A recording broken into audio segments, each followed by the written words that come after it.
Сәлеметсіздер ме, құрметті студенттер. Көңіл күйлеріңіз қалай? Бүгінгі сабаққа дайындықтарыңыз қалай? Бәрі керемет деп ойлаймын.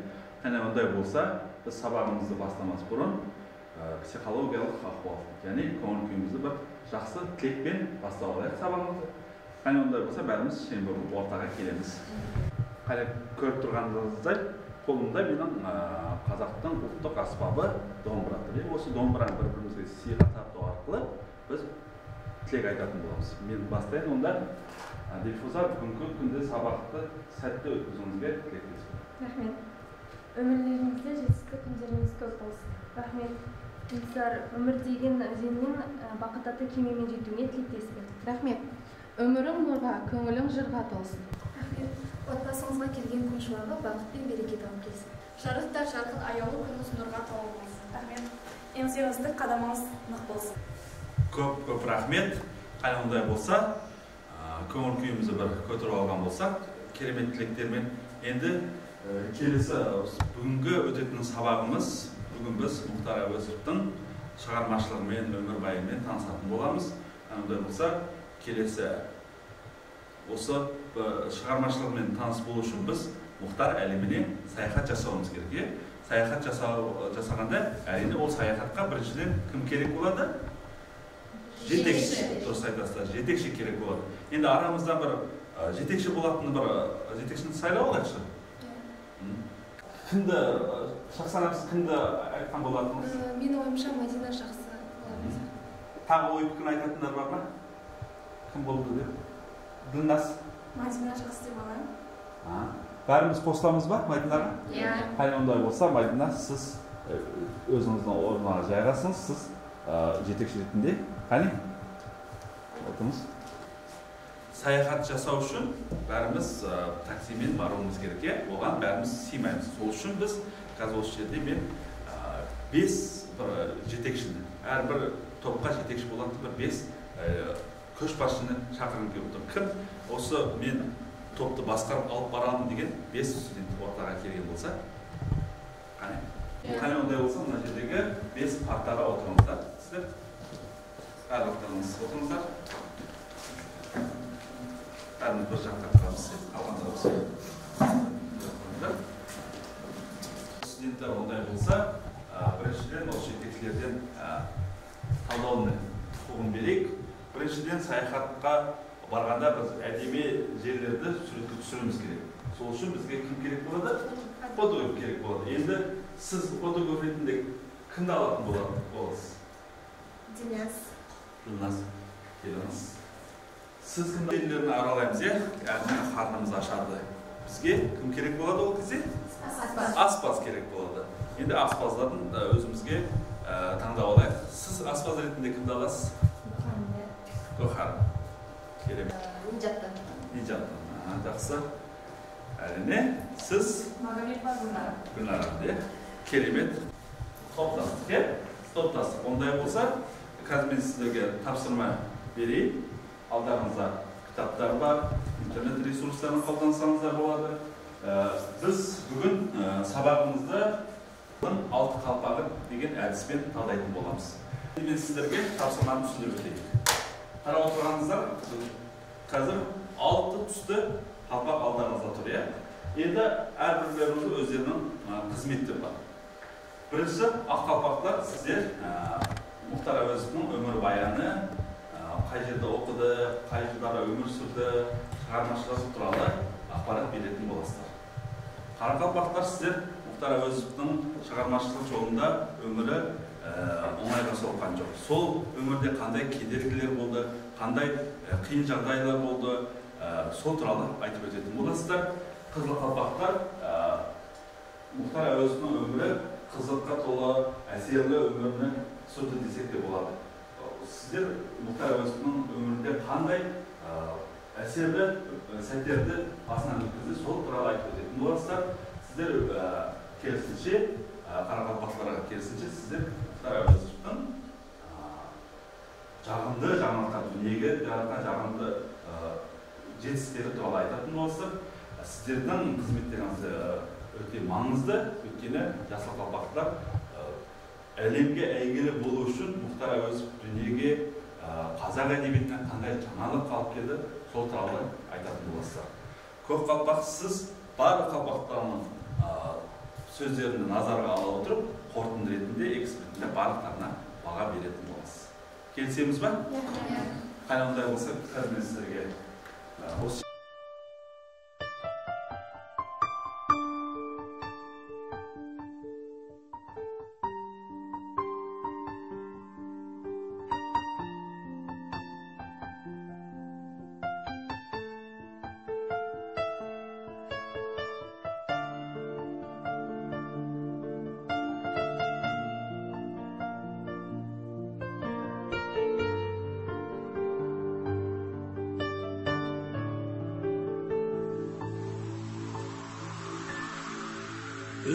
Қане балалар, болды тоқтатамыз, жасап болған болсақ, қане ондай болса, бірінші кезек бізде ақ қалпақтыларға, қане қошеметтеп орташа. Жаркен жоғары гуманитарлық техникалық колледжінде Мұхтар Әуезовке арналған ашық сабақ болып жатыр. Ендігі сөз кезегін сол сабаққа қатысып отырған әріптесім Нұриева Диназға беремін.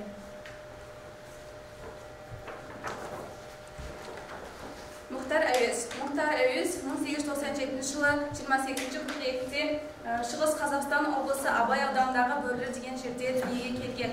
Оның атасы Әуез ескіше араб, парс, орта азиялық түркі тілдермен үйренген. Кішкентай кезінде Мұхтарды араб тіліне үйреткен. Олардың Абай ауылындағы Мұхтардың әкесі Омархан, атасы Әуез де сол жердегі Абай ауылындағы құдалы дос-жар кісілерден болған. Абай сол қаладағы Хамалиддин медресінде сауатын ашады. Сол жерден кейін орыс мектебіне 2 жылға оқуға түседі. Оны бітіргеннен кейін Семей қалалық училищеге жұмысқа кіреді. Және сол 5 класстық оқуды оқып жүрген кезінде ең соңғы классында Дауыл атты шығармасын басып шығарады.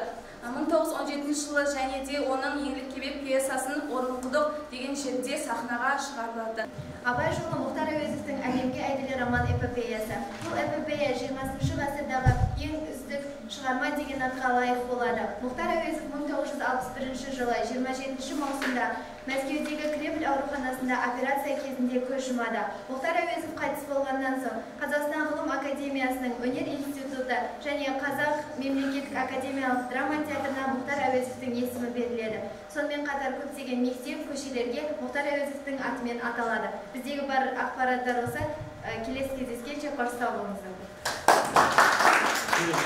Біз бұл постерде Мұхтар Әуезовтің түрмеде отырғанын бейнеледік. Неге деп сұрасаңыздар, білесіздер, Мұхтар Әуезов өзі 2 жылдай түрмеде отырған. Мұхтар Әуезовтің абақтыға отырғанға дейінгі шығармашылығына көз жүгіртетін болсақ, қаламгердің ұлт-азаттық қозғалысқа және әлеуметтік мәселелерге көп араласқанын көрсек болады. 1928 жылы Мұхтар Әуезов өзінің Хан Кене драмасын жазып бітіреді, алайда ол араға 6 жыл салып, яғни 1934 жылы ғана театр сахнасында қойылады. Мұхтар Әуезов Абай жолы роман эпопеясын жазу үшін 30 жыл уақыт кетті. Осы роман жарық көргеннен соң қайта қудаланып, сынға ұшырады. Қатар ол 1930 жылы 16 қыркүйекте Алаш қозғалысының көсемдерімен бірге түрмеде отырады. Ол түрмеде 2 жылдай астам уақытын отырып шығады. Алайда ол айыбын мойындап жазған ашық хаты үшін жазасы жеңілдеп 3 жылға кесіледі. Одан кейін бұл хатында ол Абай туралы зерттеулерінен, сонымен қатар Еңлік кебек, Қилы заман атты бірнеше шығармаларынан бас тартатыны туралы мәлімет береді.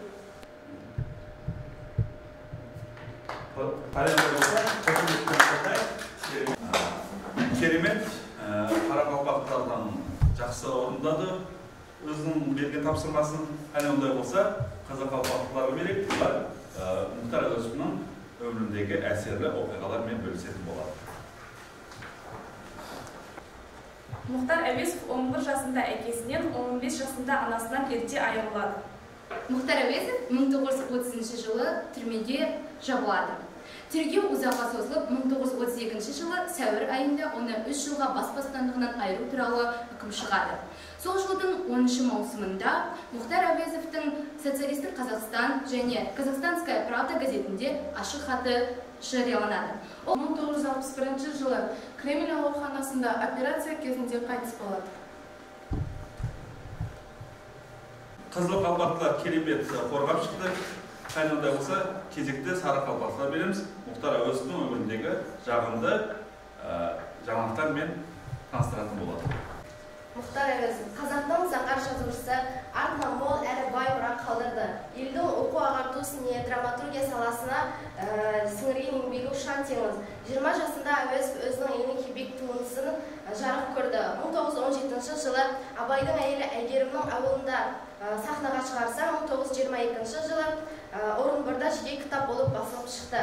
Мұхтар Әуезов шығармаларының ішінде Абай жолы романы өте ерекше роман болды. Себебі ол Абайдай ұлт мақтанышын әлемге танытқан ұлы қаламгер десек те болады. Ол қазақ халқының ұлттық дәстүрін барлық қырынан және де энциклопедиялық деңгейде жан-жақты ашып көрсетті.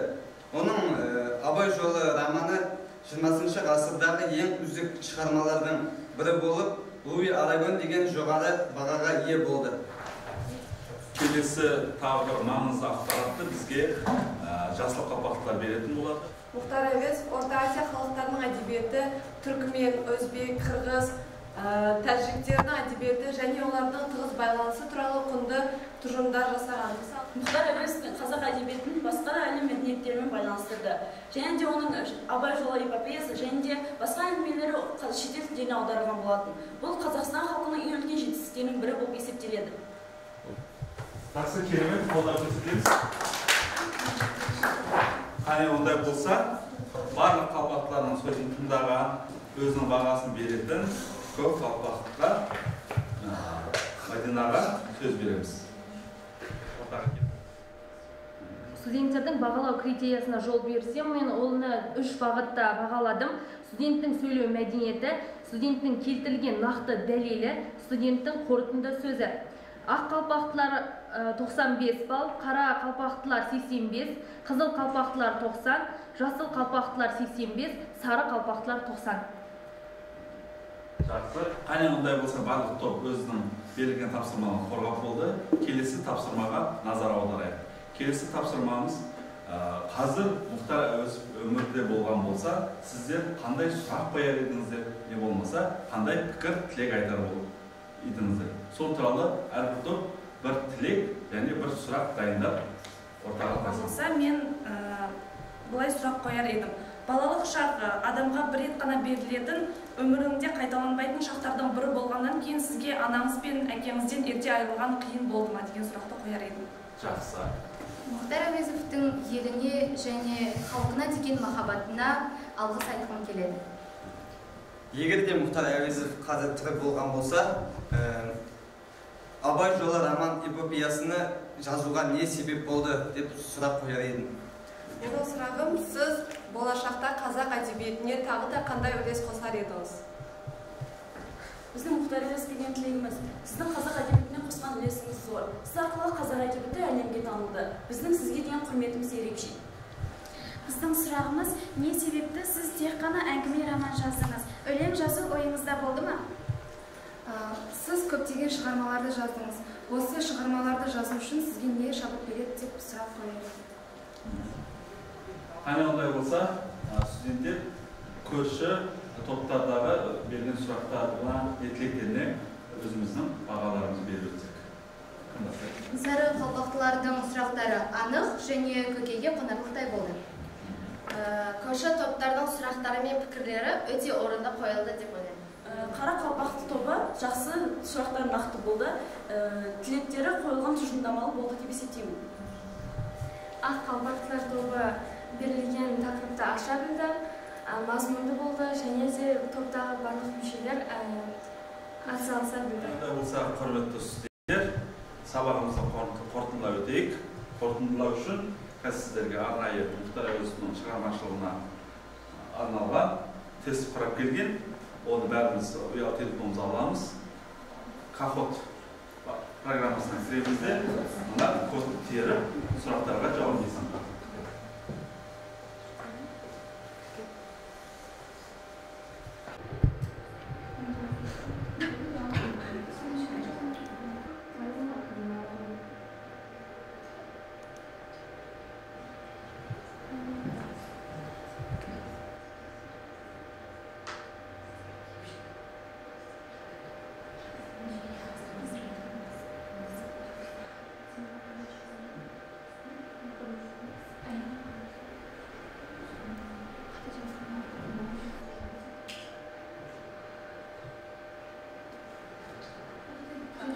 Үшінші орында Шахсана, екінші орында Гүлзухра, бірінші орында Нижат. Қане ондай болса, сабағымыз осымен аяқталды. Барлықтарыңызға сабаққа белсене қатысқандарыңызға көптен көп рахмет. Үйге тапсырма, әлемге әйгілі Мұхтар тақырыбында есе жазып келеміз. Сау болыңыздар.